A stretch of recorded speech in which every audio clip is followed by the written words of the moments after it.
अस्सलाम वालेकुम नाजरीन, प्रोग्राम ओपिनियन में अली काजी में भलीकार आवां यासिर अहमद हमें स्टूडियो में ज्वाइन करता सीनियर तज्जियाकार अली काजी साहब। वेलकम अली साहब। Thank you Yasir. अली साहब, कल चीफ ऑफ आर्मी स्टाफ जो एक जगह ते ॻाल्हाईंदे चयो त माना जेके भी ॻाल्हियूं हुननि कयूं हुन मां असांखे नंढो अगरि मफ़हूम कढिजे त थोड़ी पॉलिसी चेंजिंग नज़र आई पाकिस्तान जे जनरल टुवर्ड्स दी नेबर्स ऐं इंडिया ऐं US। ऐं सम्झां तो थोड़ी तब्दीली नज़र न आई। पाकिस्तान जो हिकिड़ो शिफ्ट नज़र आई, पॉलिसी शिफ्ट नज़र आई। जेको आर्मी चीफ कल गुफ्तगू कई, टियों ॾींहुं इमरान ख़ान बि साॻे फोरम ते ॻाल्हायो, पर आर्मी चीफ जो इहो जेको गुफ्तगू कई वो काफ़ी हिकिड़ी शिफ्ट नज़र आई पाकिस्तान जी जेका पोज़ीशन आहे। ऐं उहो आर्मी चीफ इहा वज़ाहत कई त इहो शिफ्ट असां पाकिस्तान जेको आहे उहो कंहिं प्रेशर में न, दबाव में या प्रेशर में न पियो करे, पर असीं चाहियूं था त असांजो जेको हिकिड़ो सॉफ्ट इमेज, नरम तासुर दुनिया में पैदा थिए ऐं असां हिकिड़ी वर्ल्ड कम्युनिटी लाइ हिकिड़े यूज़फुल मेंबर तौरु असांजो तासुर उभरे त असीं को सिर्फ़ु ईअं न आहे त सो ज़ाहिर आहे हुन लाइ पोइ तमामु घणी अहम ॻाल्हियूं आर्मी चीफ कयूं। बाजवा साहब, जनरल बाजवा साहब मिसाल इहो चवणु त असांखे पंहिंजो घर पहिरीं ठीकु करिणो पवंदो। जी हाँ, ठीकु करिणो पवंदो। House in order आणणो। हाणे इहो तमामु वॾो स्टेटमेंट आहे त हाउस इन ऑर्डर आणणु घुरिजे। इहो पाकिस्तान जे अंदरां अक्सर इहो आवाज़ु ईंदो रहियो आहे, हिन ख़्याल जो इज़हार थींदो रहियो आहे त असांखे पहिरीं पंहिंजो घर ठीकु करणु खपे। घर जे अंदरि जीअं मामलात आहिनि उनखे थोरो ऑर्डर में आणणु खपे, तॾहिं असीं ॿियनि शयुनि खे बि करे सघूं था। पोइ हुननि इंडिया लाइ तमामु वॾी ॻाल्हि कई त भई माज़ी खे दफ़न कयो ऐं अगरि पाकिस्तान इंडिया जा तालुकात ठीकु थियनि था त सॼे एशिया लाइ हीअ तरक़ी ऐं ख़ुशहाली जो सबबु बणिबो। सो अगरि असीं माज़ी खे जेसिताईं दफ़न न कंदासीं असीं अॼु मामला ठीकु न करे सघंदासीं। जेको अमेरिका लाइ तमामु वॾो नियापो, वेस्ट लाइ अमेरिका लाइ आर्मी चीफ तमामु वॾो नियापो मोकिलियो, उहो इहो हो त पाकिस्तान लाइ CPAC जेको आहे उहो पाकिस्तान लाइ इक़्तिसादी तरह तमामु अहम आहे, लेकिन दुनिया असांखे सिर्फ़ु CPAC जी अख सां न ॾिसे, हुनजे लेंस सां न ॾिसे त बसि छाकाणि त असां CPAC आहियूं सां गॾु आहियूं त मतिलबु ॿिए लफ़्ज़नि में जो सोलो बिल्कुलु सिधो मतिलबु इहो आहे त सिर्फ़ु असांखे न सम्झो त असीं चाइना जी रुगो कच्छ में वेठा आहियूं। चाइना जो CPAC जो सॼो प्रोजेक्ट असां लाइ अहम आहे, पर असांखे सिर्फ़ु इहो न ॾिठो वञे त असीं बसि चाइना सां ई, छाकाणि त असांजो CPAC थियल आहे तंहिंजे करे असीं ॿी दुनिया लाइ खुलियल न आहियूं या ॿी दुनिया जे मामलात सां असीं नथा हली सघूं। असीं हली सघूं था, असांखे CPAC जी अख सां न ॾिठो वञे। हाणे इहो तमामु वॾो स्टेटमेंट आहे। पोइ ख़ुदि इहो चवणु त सही वर्ल्ड कम्युनिटी, सॼी दुनिया जेका आहे हू इंडिया पाकिस्तान जे मामलात खे ठीकु कराइण में पंहिंजो रोल अदा करे। सो काफ़ी different, but I would say कि इहो हिकिड़ो पॉज़िटिव मैसेज आर्मी चीफ जो कल तकरीर मां वियो आहे। असां वटि ॾिसो त सियासतदान त इहा ॻाल्हि कंदा आहिनि, लेकिन तसवुरु इहो ई थींदो आहे त असांजा मामलात स्पेशली ख़ासि तरह इंडिया, CPAC, ही मामलात अमेरिका, हिन में असांजी मिलिट्री इस्टेब्लिशमेंट जो जेको मौक़ुफ़ हुजे थो उहो असांजी सिविलियन एडमिनिस्ट्रेशन ते हावी हुजे थो। सो इहो ॻाल्हि प्राइम मिनिस्टर चए थो त उहो बिल्कुलु अहम हुजे थी, लेकिन जॾहिं इहे ॻाल्हियूं आर्मी चीफ चए थो त हीअ थोरो ॾेढुणी अहम थी वञनि थियूं, बल्कि ॿीण ते अहम थी वञनि थियूं, छाकाणि त इहे ॻाल्हियूं हाणे मिलिट्री इस्टेब्लिशमेंट जो सरबराह जेको आहे उहो चए पियो त हा बाबा इंडिया सां मामला ठीकु थियणु खपनि, माज़ी खे दफ़न करणु खपे या CPAC जी अख सां असांखे न ॾिसो, असांखे पंहिंजो घर ठीकु करणु खपे। सो ही हिकिड़ी पॉज़िटिव आई थिंक ऐं हिकिड़ो सॉफ्ट इमेज पाकिस्तान जो जे हवाले सां आर्मी चीफ जो बयानु डेफिनेटली पॉज़िटिवली ट्रेवल थियो हूंदो। हाणे इहो जीअं आर्मी चीफ चयो त के प्रेशर में, ऐं हिन लाइ प्रेशर जी ज़रूरत बि न हुई। प्रेशर ज़रूरी न आहे यासिर त सिर्फ़ु कंहिं हिकिड़ी धुर जो हुजे या हिकिड़े कंहिं हालात जो हुजे, ही ख़ुदि हिकिड़ी सेल्फ रियलाइज़ेशन जो बि त हिकिड़ो प्रेशर हुजे थो त यार मूंखे ख़बर हुजे थी त आउं लगातार हिकिड़ी शइ ग़लति कयां पियो ऐं हुनजो को नतीजो न पियो निकिरे।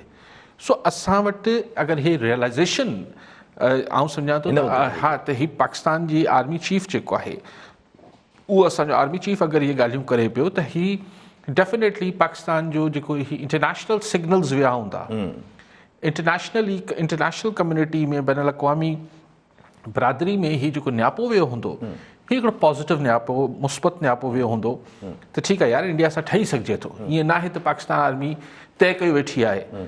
जेको तासुर हो या जेको घर जे अंदरि असांजी गड़बड़ूं आहिनि, रहियूं त आहिनि न, या सिर्फ़ु हाणे इनकार त नथा करे सघूं। ॾिसो न, असीं अची पोइ FATF प्रेशर विझे थी त असीं मनी लॉन्ड्रिंग ही हू कानून ठीकु कयूं था। भई इहो ॻाल्हि असांखे उहो ई ठीकु करे वठणु खपे हा।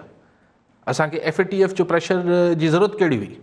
असांखे बैंकिंग चैनल्स खे ठीकु करणु खपे हा। असांखे हाणे IMF प्रेशर विझे थी त असीं पंहिंजा टैक्स रिफॉर्म्स आणण जी ॻाल्हि कयूं था। भई असांखे उहे टैक्स रिफॉर्म्स आणणु खपनि। अगरि दुनिया गोड़ करे थी त पोइ जेको हिकिड़े ज़माने में इल्ज़ाम हो त पाकिस्तान में जेको आहे उहो किथे दहशतगर्दनि लाइ हिकिड़ी सेफ हाउस थियल आहिनि, पोइ ख़ुदि ई पोइ असां सफ़ाइयूं कयूं। FATF जे चवण ते असां शयूं मनी लॉन्ड्रिंग जूं कानून सख़्तु कया। IMF जे चवण ते असां टैक्स रिफॉर्म्स आणियूं था। पर जेको आर्मी चीफ जी गुफ़्तगू में लॻो त हाणे उहो रियलाइज़ेशन मौजूदु आहे त बाक़ी बि अगरि कुझु गड़बड़ आहे मुल्क जे अंदरि त बजाए इहो आहे त कंहिंजो प्रेशर अचे, असांखे हाउस इन ऑर्डर आणणु खपे। इहे ॻाल्हियूं अॼु खां अगरि कुझु साल पहिरीं केरु ॿियो करे हा त ज़ाहिर आहे, जीअं मूंखे यादि आहे त जॾहिं डॉन लीक्स जो मशहूरु किसो थियो हो नवाज़ शरीफ़ हुकूमत में, त उहो लीक हुई छा, जेका ख़बर डॉन में छपी हुई अख़बार में, उनजो जेको हासिल मतिलबु हो त हाउस इन ऑर्डर आणणु खपे। जंहिं ते पोइ इलाही गोड़ थियो हो ऐं पोइ डॉन अख़बार ते बि ॾमर आयो, सभु कुझु थियो। सो लेकिन हिन जो मतिलबु इहो न आहे त अगरि हुन महिल बि ज़ाहिर बंदि कमरनि में गुफ़्तगू थी रही हुई, रियलाइज़ेशन जेका हुई हुन महिल बि हुकूमती हल्कनि में अंदरि मौजूदु हुई। पर अॼु अगरि असीं हुनजो बरमला इज़हार कयूं पिया ऐं अगरि उहो बि असांजी मिलिट्री इस्टेब्लिशमेंट जो सरबराह इहा ॻाल्हि करे पियो त हीउ पॉज़िटिव आहे त असां वटि रियलाइज़ेशन जेका आहे ऑन द टॉप लेवल न सिर्फ़ु मौजूदु अची वई आहे, बल्कि असां हुन रियलाइज़ेशन जे तहत पॉलिसी शिफ्ट बि कयूं पिया। असीं पाड़ेसरी मुल्क लाइ बि हिकिड़ा सुठा नेबर्स बि थियण लाइ, ख़ैर ईअं न आहे त रुॻो असांजे चवण सां जेको मोदी सरकार वारो इंडिया आहे उहो मञी वठंदो। हुन ते बि जो बाइडन खे काफ़ी महिनत करणी पवंदी त भारत जो हीउ जेको कटरपणो आहे हीउ घटि थिए। लेकिन घटि में घटि असां त हिकिड़ी पॉज़िटिव मौक़ुफ़ ते अची वेंदासीं न त भई, ऐं इहो जेको तासुर हो त असीं चाइना खां अलावा दुनिया खे नथा ॾिसी सघूं, इहो बि क्लियर थियो त न असीं ॾिसी सघूं था। ऐं दुनिया बि असांखे रुॻो चाइना जी मार्फत न ॾिसे, यानी CPEC जी मार्फत न ॾिसे, असीं ॿियनि मनसूबनि लाइ बि ओपन न आहियूं। सो हीअ सभु शयूं आई थिंक के आर्मी चीफ पारां इहे ॻाल्हियूं पॉज़िटिव नोट में वरितियूं वयूं हूंदियूं, एटलीस्ट पॉज़िटिव नज़र अचनि थियूं, मूंखे त नज़र अचनि थियूं। ठीकु आहे साहब, कॉलर न सां गॾु शेर मोहम्मद दल मीरपुर बठोरो मां। जी दल साहब, छा सवाल हूंदो? सर काजी साहब खां सवाल कंदा आहियूं त PGM वारा ख़ुदि 1 बजे ते न आहिनि, होॾां वरी लॉन्ग मार्च जो विया सोचिनि छा इमरान ख़ान जी हुकूमत किराए सघंदा या न करी वधा। ठीकु आहे। अच्छा साईं जे सवाल ते अचूं त इन खां पहिरियों जेका पंहिंजी डिस्कशन हले पई, अगरि हुन सां थोरो अगरि हिकिड़ो नंढो कनेक्शन रखी वठिजे त पोइ अच्छा इंडिया अगरि जे पाकिस्तान जो सुठी ॻाल्हि आहे, अगरि राइट साइड ऑफ मतिलबु हिस्ट्री अचण जी कोशिशि करे थो हाणे त इंडिया हिन वक़्तु आसियान में बि चाइना सां गॾु आहे ऐं क्वाड में हू अमेरिका सां गॾु आहे, त इंडिया त फ़िलहालु हाई हॉर्स ते लॻो वेठो आहे। त हू त एक्चुअली इंडिया त छाकाणि त हुन शुरू खां हुनजी के ज़माने में नेहरू जे ज़माने में त नॉन अलाइंड मूवमेंट उहो त हिकिड़ो, लेकिन इंडिया जी मार्केट वॾी आहे, हुनखे एक्सप्लॉइट करे थो, हुनजी डिप्लोमेसी डिफरेंट रही आहे। इंडिया पाकिस्तान ॾे कीअं रवैयो रखे थो हाणे स्पेशली जॾहिं असांजे प्राइम मिनिस्टर चयो, पर आउं प्राइम मिनिस्टर माज़रत सां इंतिहाई अदब एतबार सां, पर आर्मी चीफ जे चवण खां पोइ आई थिंक के message should go loud and clear across the border कि भई हाणे असां हिकिड़ी डिफरेंट उहो ज़ाहिर ही हिकिड़ी पॉज़िटिव डेवलपमेंट्स आहिनि न। पहिरीं अगरि सिर्फ़ु इंडिया पाकिस्तान जी ॻाल्हि कयूं त हू LOC ते जेके सीज़फायर ते साइन कयो आहे ॿिन्ही मुल्कनि, उनखां पोइ LOC ते वॉयलेशन बंदि थी वई आहे। सो लेकिन चीफ जो बयानु जेको आहे अब जनरल बाजवा जो, उहो सिर्फ़ु इंडिया जे हवाले सां बि न हो न। आउं सम्झां थो CPEC वारी ॻाल्हि बि जेका आहे उहा इम्पॉर्टेंट, आउं सम्झां थो अंदरि घर खे ठीकु करण जी ज़रूरत आहे, इहा ॻाल्हि ख़ुदि तमामु अहम आहे, तमामु अहम आहे। अगरि हिन जी बारीकियुनि में वञिजे त हीउ तमामु अहम, ही हिकिड़ो जुमिलो तमामु अहम आहे त हाउस एंड ऑर्डर अचणु खपे, घर खे ठीकु करणु खपे। जी हाँ इन सां ई हाउस एंड ऑर्डर सां रिलेटेड अची वञूं पीडीएम ते ऐं पीडीएम जे छा सवाल मां साईं पुछे उहो ई साईं पुछणु चाहियां त लॉन्ग मार्च सां ख़तमु करे सघंदी वफ़ाक़ी मतिलबु अगरि जे पीडीएम में इहे इख़्तिलाफ़ात पैदा थी विया आहिनि। फेसबुक ते बि इहो ई सवाल आहे अगरि पीपल्स पार्टी धार थी वञे साईं जावेद जब्बार मर्दानी जो बदीन मां त पीडीएम मां अगरि धार थी वञे त छा पीडीएम जेको आहे उहो लॉन्ग मार्च अकेलो करे हुकूमत किराए सघंदी या न करे सघंदी? ॾिसो हाणे पीडीएम लॉन्ग मार्च हुकूमत ढाहे सघंदी न ढाहे सघंदी, चाहे पीपल्स पार्टी उनमें आहे या न आहे, उन लाइ शर्त हिकिड़ो ई आहे, उनमें पीपल्स पार्टी जो हुजणु न हुजणु एतिरो अहम न आहे। लॉन्ग मार्च में माण्हू केतिरा अचनि था इहो अहम आहे। जी हा, पोइ चाहे पीपल्स पार्टी पीडीएम में आहे या पीडीएम में न आहे। जी हा, सो लॉन्ग मार्च खे हिन ॻाल्हि सां जोड़णु ज़रूरी न आहे। अगरि वॾे अंग में माण्हू लख सवा लख माण्हू डी चौक ते पहुची विया ऐं वेही विया त 2-3 ॾींहंनि में शयूं क्लियर थी वेंदियूं। पोइ उहे भले 2 पार्टियूं वठी हली वञनि या हिकिड़ी पार्टी वठी हली वञे या 10 जी 10 वञनि, हुन सां को फ़र्क़ु नथो पए पीपल्स पार्टी पीडीएम में हुजे न हुजे। लॉन्ग मार्च जो कामयाबी नाकामी जो तालुक़ु हिन सां न आहे मुंहिंजी नज़र में। ठीकु आहे साहब कॉलर सां गॾु एडवोकेट मदद अली बबर हैदराबाद मां। जी बबर साहब छा सवाल हूंदो? अस्सलाम वालेकुम कादी साहब खे। वालेकुम अस्सलाम। हाणे पहिरियों अर्ज़ु इहो आहे त तव्हांजो प्रोग्राम त हले पियो पॉलिटिकल इशू, पर कादी साहब हमेशह टाइम न्यूज़ ऐं केटीएम ते ग़रीब आवाम ऐं सिंधी जे पब्लिक ग़रीबनि जी हमेशह जेके तकलीफ़ूं उजागर कयूं आहिनि। हाणे इन खां हटी करे हिकिड़ो आउं अर्ज़ु कंदसि, तजवीज़ ॾींदसि तव्हांजे थ्रू सिंध गवर्नमेंट खे, कादी साहब खे बि रिक्वेस्ट कंदसि त उनखे अॻिते खणे।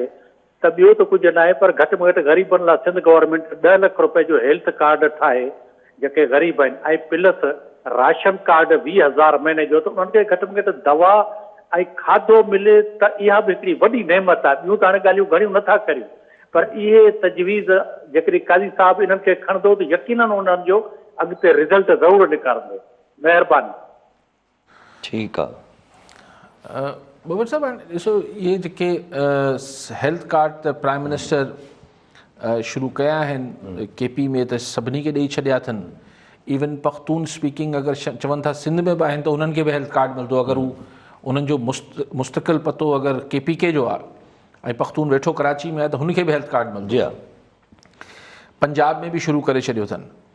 हाणे सिंध आहे त पाकिस्तान में ऐं प्राइम मिनिस्टर सॼे पाकिस्तान जो आहे, पर शायदि सिंध में उहो नथा कनि ऐं सिंध गवर्नमेंट बि न पई करे। जी हा सो हाणे बाक़ी तव्हां चओ था त 20,000 जो राशन कार्ड बि सिंध हुकूमत ॾेई छॾे, 10 लख जो हेल्थ कार्ड बि ॾेई छॾे, सही अला करे ईअं करे छॾे सिंध सरकार। जी हा, लेकिन मूंखे यादि आहे त जॾहिं ही कोविड थियो, ही करोना वायरस जॾहिं पोएं साल तमामु लॉकडाउन थी विया, माण्हू बुख पिया मरनि, त ओॾीमहिल बि न विरहाए सघिया पैसा। ऐं वन टाइम शायदि 10 या 11,000 रुपया 12,000 रुपया विरहाया। सो इहो थोरी ख़्वाहिश त तमामु चङी आहे बबर साहब, पर अलाह करे ईअं करे सिंध सरकार ऐं तव्हां सां हिन ख़्वाहिश में ऐं दुआ में तव्हां सां गॾु आहियां। ठीकु आहे सभु कॉलर सां गॾु गुलाम मुस्तफ़ा लाशारी कराची मां। जी लाशारी साहब छा सवाल हूंदो? वालेकुम अस्सलाम। 3 सवाल आहिनि। हिकिड़ो सवाल इहो आहे त जेकी कुतनि जे करे जेको आहे 2 जेके MP डिस्क्वालीफाइड थिया आहिनि, जस्टिस कया आहिनि, उनजे लाइ वरी जेको आहे सो हुकूमत रिट विधी आहे। हिकिड़ो त इन जो इहो सवाल आहे। ॿियो सवाल इहो आहे त आसिफ़ साहिब जो त मुंहिंजो डोमिसाइल पंजाब जो न आहे, उनजो छा मक़सदु आहे? ॿियो सवाल इहो आहे त नवाज़ शरीफ़ जेको पंहिंजी वीडियो लिंक जेको आहे पाण में ॻाल्हाइनि पिया हमज़ा शरीफ़ ऐं उनजो चोबोल मची वियो आहे, त उनजो पाण में इख़्तिलाफ़ थी विया आहिनि, उनजो असरात पंजाब में छा थींदा? ठीकु आहे, छा वीडियो लिंक जी साईं कोई ॻाल्हि कंदा त पुछी वठो। नवाज़ शरीफ़ जी साईं टी ॻाल्हि कटिजी वई। उहा टी ॻाल्हि इहा ई कनि पिया त नवाज़ शरीफ़ जी का वीडियो जी साईं ज़िक्र कनि पिया जेका मां कोन ॿुधी आहे, त को हमज़ा शहबाज़ सां ॻाल्हाइनि पिया, हुन में इख़्तिलाफ़ात ज़ाहिर आया आहिनि, का वीडियो ॿाहिरि आई आहे, साईं जो चवण कान्हे ख़बर न आहे। सो नालो छा हो साईं जो?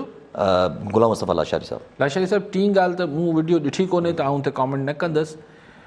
डोमिसाइल वारी ॻाल्हि ज़रदारी साहब साईं बिल्कुलु चिटी कई त मरियम नवाज़ साहब ऐं नवाज़ शरीफ़ साहब जेको बयानियूं रखियो वेठा आहिनि इस्टेब्लिशमेंट जे हवाले सां, इहे सभु शयूं, त ज़रदारी साहब हिकिड़ो सिधी ॻाल्हि करे पियो त तव्हां इहे ॻाल्हियूं करणु अफोर्ड करे सघो था, छाकाणि तव्हांजो डोमिसाइल पंजाब जो आहे, मुंहिंजो डोमिसाइल सिंध सां आहे, सिंधी आहियां, तंहिंजे करे आउं इहा ॻाल्हि कंदसि ॾचो थी वेंदो। जी हा, ऐं ज़रदारी साहिबु हिकिड़े ज़माने में कुझु थोरो अहिड़ी गुफ़्तगू कई बि हुई त हुन डोमिसाइल जो मतिलबु त लाशारी साहिबु सिंपल आहे त हू हिकिड़ो चए पियो त बाबा हाणे तव्हां पंजाब जा आहियो, पंजाब वारो इहा ॻाल्हि करे सघे थो, असीं सिंधी कंदासीं त ॾचे में अची वेंदासीं। ॻाल्हि एतिरी ग़लति बि कोन्हे, सही बि आहे। पहिरीं ॻाल्हि तव्हां चई त कुता हुन सही, उहो त हाईकोर्ट जो हुकुम हो, लेकिन सिंध हुकूमत हुन ते बिल्कुलु डिफरेंटली रिएक्ट कयो आहे। सिंध हुकूमत अॼु हिते कराची बेंच में शायदि दरख़्वास्त दाख़िल कई आहे ऐं चयो वियो आहे त असां ऐं पंहिंजे MPS खे झलियो बि अथनि त हू हुते पेश न थियनि सखर बेंच में। ऐं हिते हुननि गुज़ारिश कई आहे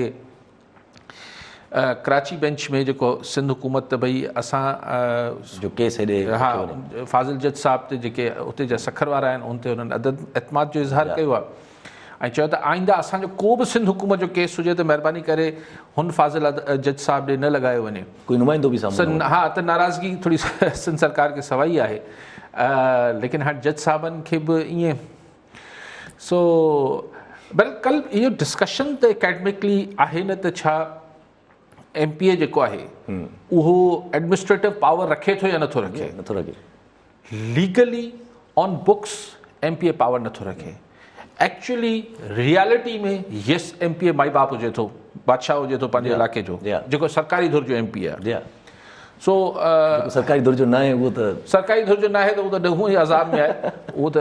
लेकिन हाणे वरी चवनि था त कुतनि जे ख़िलाफ़ कुझु वरी टुका वुका हणण जी को ॻाल्हि कनि पिया। इहो वरी उहा ई ॻाल्हि, आख़िर अदालतूं नोटिस वठनि, अदालतूं एतिरा सख़्तु फ़ैसिला कनि, ग़ैर मामूली आउं चवंदुसि ग़ैर मामूली फ़ैसिला अदालतूं वठनि, पोइ तव्हां कुतनि खे जी तव्हां प्रायोरिटी ते अचो था। रोज़ 50, 60, 70 ॿारड़ा माण्हू ॾाढजनि पिया, रोज़ मीडिया ते अचे पियो त सरकार उहे नोटिस वठी वठे। छो थी इंतज़ारु करे त अदालतूं या कुझु बि ग़ैर मामूली फ़ैसिला कनि, पोइ तव्हां थोड़ा एक्शन में अची था वञनि। ठीकु आहे अली साहब, कॉलर सां गॾु एडवोकेट आकिब राजपर कराची मां। जी राजपर साहब, छा सवाल हूंदो? अस्सलाम वालेकुम, तव्हांखे बि सलाम, काज़ी साहब जन खे बि सलाम।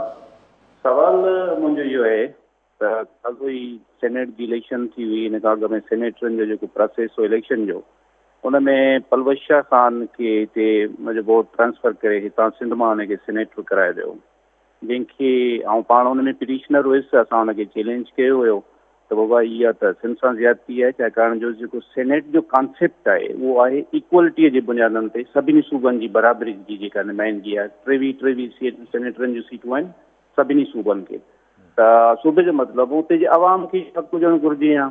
त हाणे हिते असां वटि जेके 23 मां सिर्फ़ु 9 सिंधी ॻाल्हाईंदड़ सेनेटर, बाक़ी जेके 12 सूबनि जा अक्सरियत खणी अचे असां वटि उते लाथा अथनि। त उन ते छा काज़ी साहब जन को अहिड़ो मुतालबो न रखंदा त बाबा सेनेट जो कॉन्सेप्ट आंदो ई न लाइ वियो हो त जीअं इक्वलिटी हुजे, जीअं जेका हिकिड़े वॾे सूबे जी जेका अक्सरियत हुई उनखे क़ौमी असेंबलीअ में थोरो बैलेंस करण लाइ सेनेट जो कॉन्सेप्ट आंदो हुयो। इहो बाद में 74 में मुंहिंजो ख़्यालु आहे या 74 में आयो आहे। काज़ी साहब जन खे वधीक इन खे डिफाइन कंदा त इहा त असां ज़्यादती आहे त बाबा जेको इक्वलिटी जो कॉन्सेप्ट आंदो उहो त स्प्रिट ख़तमु थी वियो पोइ सेनेट जो। पोइ तव्हां 12 सूबनि जा माण्हू खणी अचे हिते चूंडाए छॾियो, पोइ तव्हां चूंडाए सघो था। ऐं असां हिन ते रिसर्च बि कई त कॉन्स्टिट्यूशन किथे बि असांखे प्रोटेक्ट नथो करे पियो।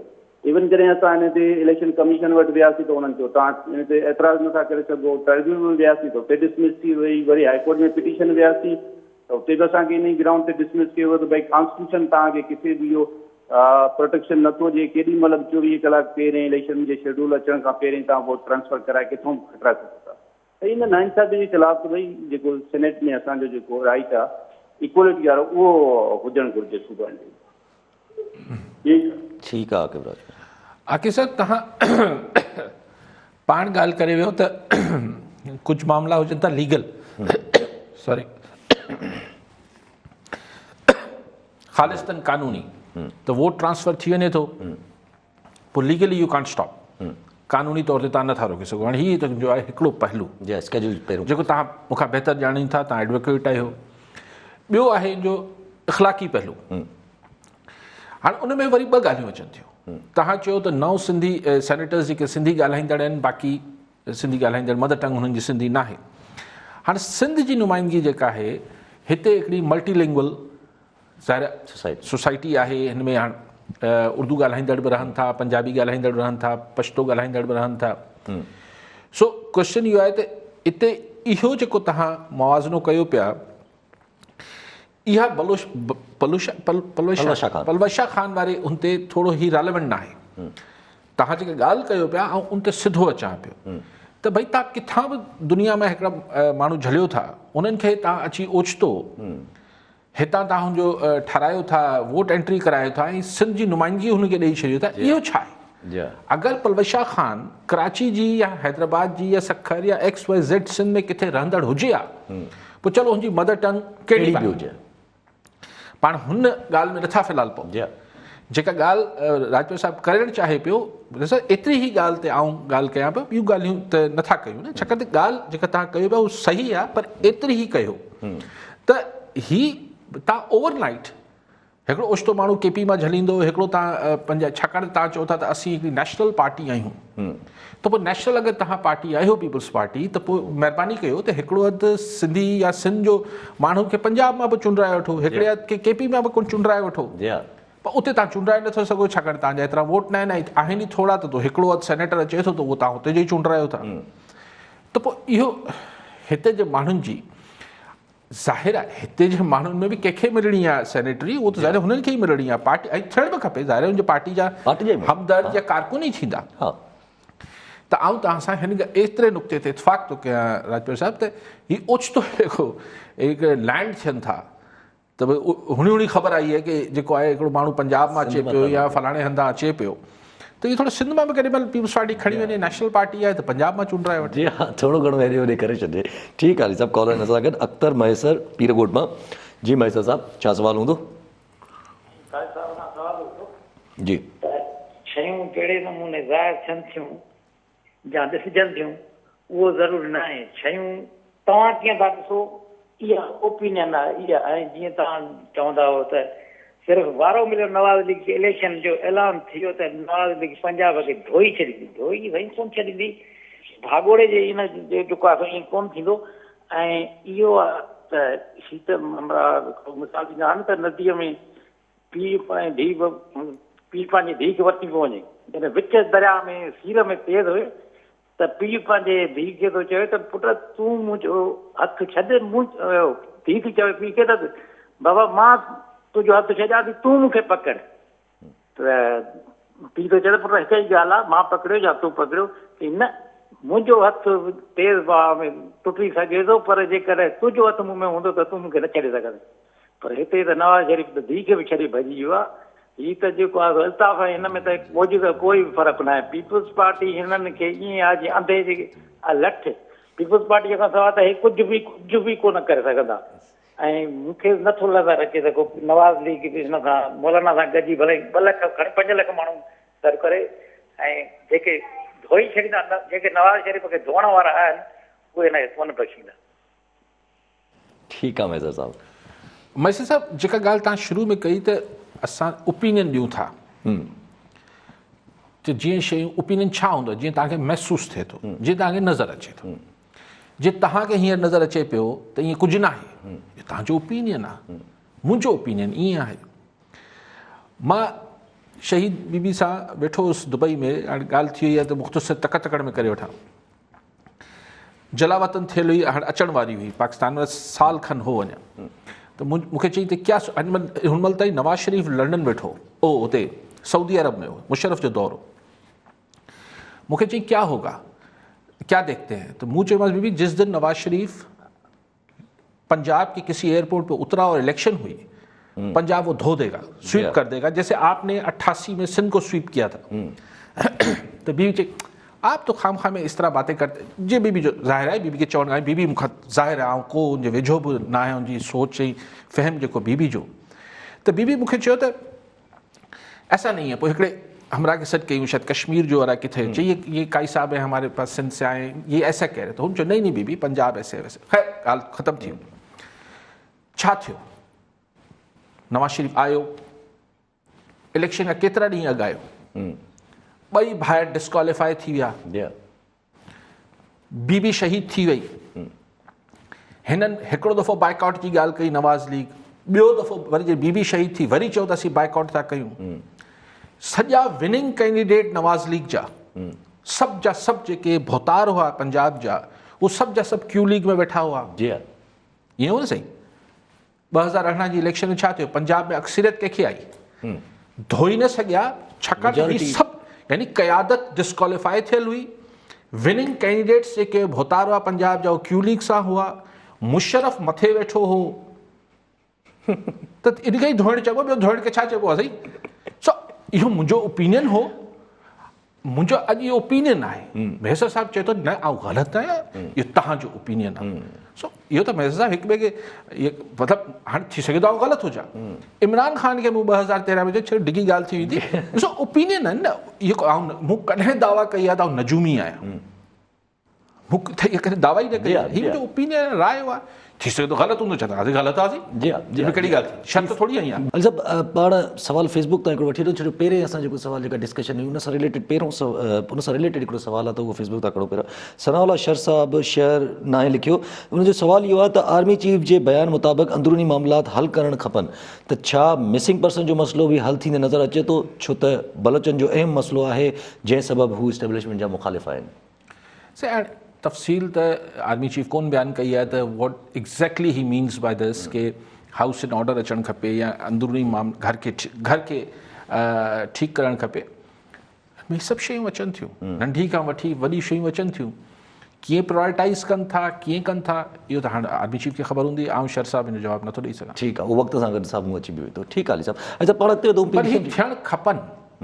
अगरि मुंहिंजो रायो पुछो पिया त यस, ही जेको अप्रोच आहे पुलिस जी हुजे, सिक्योरिटी फोर्सिस जी हुजे, त माण्हुनि खे खंबे वञिजे, गुम करे वञिजे, इहो चाहे अॻिला टेररिस्ट आहिनि या अॻिला जेके एंटी स्टेट आहिनि, केरु बि, हिन को बलोच या सिंधी या पंजाबी जी ॻाल्हि न पियो, केरु बि आहे, पोइ बि ड्यू कोर्स सां हिकिड़ी ट्रांसपेरेंट शयूं थियणु खपनि। आउं इहो सम्झां, इहो मुंहिंजी राय आहे। बाक़ी हाणे मूंखे ख़बर न आर्मी चीफ जे ज़हन में इन जुमिले सां कहिड़ी कहिड़ी शयूं जुड़ियल आहिनि। ठीकु आहे अली साहब। कॉलर नज़र अगरि जयराम दास सखर मां। जी जयराम साहब, छा सवाल हूंदो? मुंहिंजो अली साहब खां सवाल हुयो त अॼु वज़ीर आज़म साहब पारां नेब जे कानून में तरमीम ऐं इलेक्शन जी इंतख़ाबी इस्लाहत लाइ 10 रुकनी सियासी कमेटी जोड़ी वई आहे, त छा इहा जेकी कमेटी आहे अपोजिशन सां मुज़ाकरत करण में कामयाब थी वेंदी, उनखे पाण सां गॾु करे सघंदी या न? ऐं अहिड़ी सूरत हाल में जॾहिं अपोजिशन माना कंहिं बि सूरत में हुकूमत खे मञण लाइ तयारु न आहे, इहो मुंहिंजो सवाल आहे साईं। जयराम साहब, जेसि ताईं ताल्लुक़ नवाज़ लीग ऐं फज़ल रहमान साहब जो आहे उहो न वेंदा, ऐं हिते ख़ुदि पीपल्स पार्टी लाइ वरी हिकिड़ो नओं सुवाल पैदा थींदो, छाकाणि पीपल्स पार्टी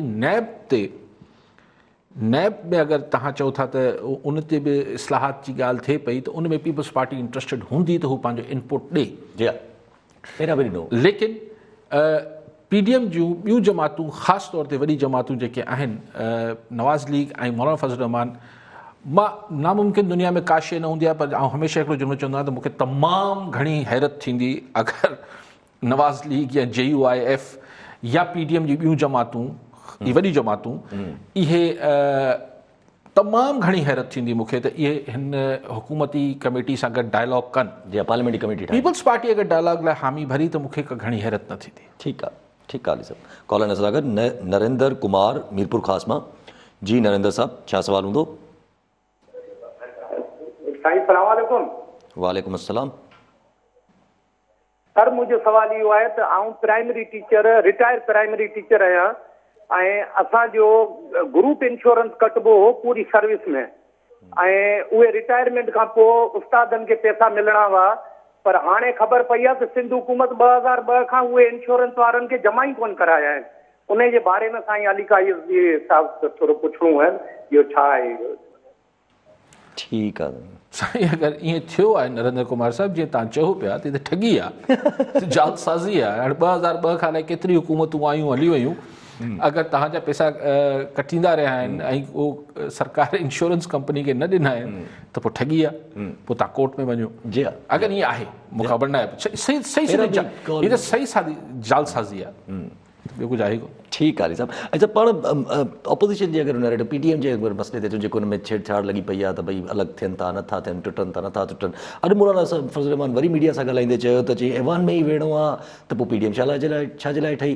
हुननि जो चवणु त असांखे हाणे ॿियो को तरीक़ो नज़र नथो अचे PTM खे सवाइ हिन जे की असांखे तहरीक खे अॻिते वधायूं पंहिंजी, बाक़ी असेंबली में असां नथा वञी सघूं।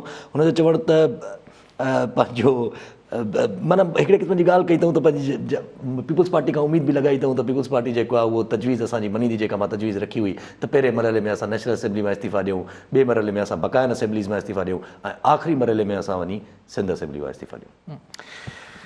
पीपल्स पार्टी त बहरहाल कल चिटो ॿुधाए छॾियो जो कल पाण डिस्कस कयो पिए त हीउ कॾहिं थींदो CEC जो इजलास। सो अॼु आहे कहिड़ी तारीख़ साईं? 19 तारीख़। जी हा, 19। सो 4 अप्रैल ते पिंडी में भुट्टो शहीद जी वरसी जे हवाले सां जेको हिन दफ़े पिंडी में कनि पिया, जी हा, लियाकत बाग में पॉलिटिकल डिसीशन आहे। आई थिंक सुठो फ़ैसिलो आहे पीपल्स पार्टी जो त पिंडी में लियाकत बाग में करे। हुनजी घणी सिम्बॉलिक वैल्यू आहे, छाकाणि त पिंडी में ई ज़ुल्फ़कार अली भुट्टो शहीद खे फाई आई, ईअं न? हा जी। ऐं बीबी बि उते ई शहीद थियूं। त ठीकु आहे, सिम्बॉलिकली अलामती तरह सुठो डिसीशन आहे पीपल्स पार्टी जो त हुते करे पई वरसी। त चऊं त उते ई असीं फ़ैसिलो कंदासीं, CEC जो इजलास तॾहिं थींदो ऐं पोइ उते असीं फ़ैसिलो करे तव्हांखे ॿुधाईंदासीं। माना उनखां पोइ हफ़्ते खां पोइ रमज़ान शुरू थी वेंदो, मतिलबु गई। सो हाणे PTM खे 15 ॾींहं 14 ॾींहं ते इंतज़ारु करे त जॾहिं CEC जो इजलास थींदो त पोइ ठीकु आहे। ऐं अञा अगरि मौलाना फज़ल रहमान साहिबु उमेदु लॻायो वेठो आहे त हू इस्तीफ़ा ते राज़ी थींदा त आउं मौलाना साहब सां बसि बुजुर्गनि। मौलाना साहब चवनि था त तोड़ने की कोशिश करी जा रही है PTM, तोड़ने की कोशिश कौन कर रहा है? देखिए, तोड़ने की कोशिश कौन कर रहा है? पीपल्स पार्टी वारा चवनि था त बाबा असां त लॉन्ग मार्च लाइ राज़ी हुआसीं, असां पहिरें ॾींहुं चयो त इस्तीफ़ा असीं आख़िरी ऑप्शन तौरु ॾींदासीं, त पहिरीं ही त करे वठो लॉन्ग मार्च। पीपल्स पार्टी जो मौक़िफ़ इहो अचे पियो। हू चवनि था त यार अगरि इस्तीफ़ा खां सवाइ लॉन्ग मार्च कयोसीं त थींदो छा? कुझु बि न थींदो, कुझु बि न थींदो। हाणे मौलाना साहिबु हीउ जेको हुननि खे चए पियो त पहिरीं क़ौमी असेंबली में ॾींदा, पोइ पंजाब में, पोइ KP में, पोइ सिंध में, अगरि ईअं तव्हां टोड़े इस्तीफ़ा ॾिना ऐं साल खनि इन में कॾहिं 3 महीननि खां पोइ हू 2 महीननि खां पोइ उते खां पोइ असर ई ख़तमु थी वेंदो, बाई इलेक्शन्स थी वेंदा। इहो बि मूंखे को प्रपोज़ल सम्झ में नथो अचे। बहरहाल सो PTM हाणे जेका ॻाल्हि इहा आहे त हिननि खे ऑप्शन B ते ई सोचे रहिया हूंदा। मुंहिंजे ख़्याल त हाणे मौलाना फज़ल रहमान अगरि उमेदु लॻायो वेठो हुजे त लॻायो वेठो हुजे। मूंखे त आउं तमामु घणो हैरान थींदुसि अगरि 4 अप्रैल ते पीपल्स पार्टी जेको आहे वरी इस्तीफ़ान लाइ राज़ी थी वई। आउं नथो सम्झां। पर साहब अगरि राज़ी थी बि वई त पोइ बि कैरी फॉर्वर्ड हुनखे कीअं कंदा? थी सघे थो पीपल्स पार्टी हा करे वेही रहे, छो जो हुनखे ख़बर आहे त इहो प्रैक्टिकल करणु त हाणे ॾाढो मुश्किल थी वेंदो, छो जो रमज़ान ऐं इहे शयूं अचनि थियूं। बसि पोइ रमज़ान खां पोइ चवंदा गर्मियुनि में कयूं था लॉन्ग मार्च। उहो त ख़ैर थी सघे थो, उहो त पंहिंजे, पर मुंहिंजो न ख़्यालु, आउं तमामु घणो हैरान थींदुसि। आउं चवां थो नामुमकिन दुनिया में का शइ न आहे। ऐं लेकिन अॼु इमरान ख़ान साहिबु वरी नवाज़ शरीफ़ ऐं आसिफ़ ज़रदारी साहिब खे वरी गॾाए जेको आहे ऐं चयूं त हीअं आहे, पोइ शर्मनी आहे, अलाए छा जेको ॿोली ॻाल्हाए थो इमरान ख़ान। सो उहो किसा कॉलर आहे, हिन ते अचूं था पिया। गुलाम मुर्तज़ा बलोच मीरपुर ख़ास मां। जी बलोच साहब, छा चवणु चाहींदा? अस्सलाम वालेकुम साईं। काज़ी साहब खां मुंहिंजो सवाल आहे त वज़ीर आज़म पाकिस्तान ईंदे ई चयो त आउं हिकिड़ो सिस्टम राइज कंदसि, ऐं सिस्टम खे ठीकु कंदसि। ऐं इहो पुछणु चाहियां थो साईं सां त सिस्टम कीअं सही थींदो? इंडिविजुअल त उहो कोन थो करे सघे।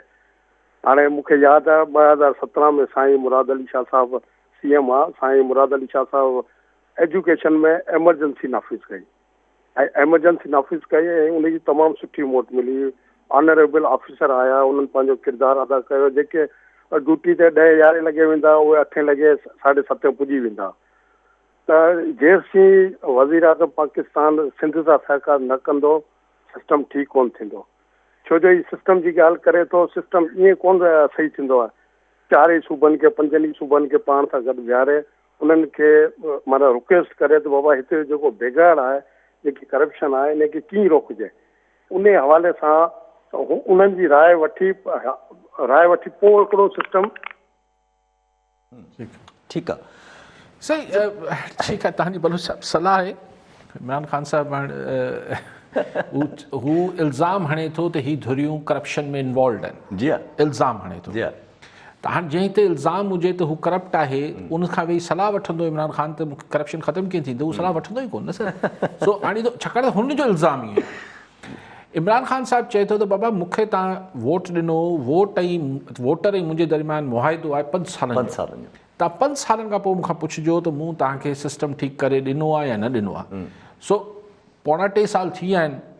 ईंदड़ 2 सालनि में ख़ान साहिबु अहिड़ो को इनकलाब आणे छॾींदो जो असीं चवंदासीं वाह वाह साईं मुआहिदो पूरो थी वियो। अच्छा, मज़े जूं ॻाल्हियूं प्राइम मिनिस्टर साहिबु कंदा आहिनि न। जीअं तव्हां ॻाल्हि कयो पिया त तशबीह ॾेई छॾी अथऊं जेके नवाज़ शरीफ़ ऐं ज़रदारी साहिबु, शरीफ़ ख़ानदान आहे, ज़रदारी ख़ानदान टाटा ऐं बिरला ख़ानदान सां इंडिया में चई हम मुल्क ये इसलिए नहीं बना था कि यहाँ पर यहाँ के टाटा और बिरला जो है वो ज़रदारी और नवाज़ शरीफ़ हो जाए। चई असां जेको आहे उहो 30,000-35,000 अरब कर्ज़ो वापसि कयो आहे ऐं रुपयनि में, त असां वटि पैसा बचनि ई कोन था इस्पतालूं ऐं इहे शयूं हलाइण लाइ। सो उहे चवनि था त टाटा ऐं बिरला हाणे इंडिया जी ही ॿई जेके टाइकून्स आहिनि या ट्रिलियनर्स आहिनि, खरबपति आहिनि, इहे त नॉन बिज़नेस ग्रुप्स आहिनि। ऐं हिननि खां बि वॾो बिज़नेस ग्रुप उते अंबानीज़ जो आहे। ठीकु आहे, ॿई अगरि ॿाहिरि गॾाए अचनि, ॿियो त वीचारो कंगाल थी वियो। सो हाणे ॻाल्हि इहा आहे त हू त बिज़नेस टाइकून्स आहिनि। शरीफ़ ख़ानदान ऐं ज़रदारी साहिबु जेको आहिनि हू बिज़नेस ग्रुप्स त कोन आहिनि। आई डोंट नो कीअं भेट पियो करे, लेकिन उहा ॻाल्हि उहा ई करे पियो त यानी हुनजो मौक़ुफ़ चेंज न पियो थिए। पर अॼु मूं इमरान ख़ान साहिब जो हिकिड़ो जुमिलो ॿुधो त मां ॾाढो ख़ुशि बि थियसि ऐं हैरान बि थियसि। अॼु चई त हम भंडारा हिते भंडार बेट ते चई हम करना चाहते हैं तरक्की, लेकिन सिंध गवर्नमेंट परमिशन नहीं दे रही, इजाज़त नहीं दे रही। त मूंखे एॾी दिलि आई, मूं वटि किथां नंबर हुजे अली ज़ैदी जो, त आउं उनखे तकड़ में फ़ोन करे छा, ॾिस बाबा तुंहिंजो प्राइम मिनिस्टर चए थो त परमिशन नहीं मिल रही है, तू कल ताईं कहिड़े खाते में चई पियो त ही वफ़ाक़ी मिल्कियत है। अहिड़ा मतिलबु उहो ज़माने में जेको अली ज़ैदी अची हिते, सो अली ज़ैदी थोरी मुंहिंजे ख़्याल में प्राइम मिनिस्टर साहिब जे बयान खां थोरी फिकाई थियणु खपे ऐं हुनखे पंहिंजा पुराणा बयान वापसि वठणु खपनि। इहो तय थी वियो त भंडार ऐं ही जेके ॿई ॿेट हुआ ये सिंध जी मिल्कियत हुआ। तव्हां परमिशन कीअं था घुरो? परमिशन तव्हां धणी खां घुरंदा आहियो न। सो इमरान ख़ान साहिबु एज़ प्राइम मिनिस्टर मञी छॾियो त ही सिंध जी मिल्कियत आहिनि। त पोइ अली ज़ैदी साहिबु पंहिंजा पुराणा जेके हू दावेदारी हुई, ऐं उन महिल बि चवंदोसि त कंहिंजे घर जे ॿाहिरि प्रेस लिखी छॾण सां घर हुनजो नथो थी वञे। ईअं ई इन साॻी रीति कंहिं ॿेट ते जेको आहे उहो वफ़ाक़ी हुकूमत लिखी छॾण सां उहो ॿेट वफ़ाक़ जा न थी वेंदा। सो अॼु प्राइम मिनिस्टर साहिबु ई सिंध जे माण्हुनि खे इहा चलो मूंखे त घटि में घटि तसली थी त प्राइम मिनिस्टर हाणे पंहिंजे ज़हन में क्लियर आहे पंहिंजे कानूनी मुशीरनि सां सलाह खां पोइ त ही ॿेट जेके आहिनि इहे सिंध जी मिल्कियत आहिनि। हाणे परमिशन मिले थी नथी मिले उहो उन्हनि जो सियासी आहे मामिलो, भले करे वठनि पाण में। ठीकु आहे अली साहिबु, कॉलर सां गॾु मोहम्मद यूनिस पिताफ़ी घोटकी मां।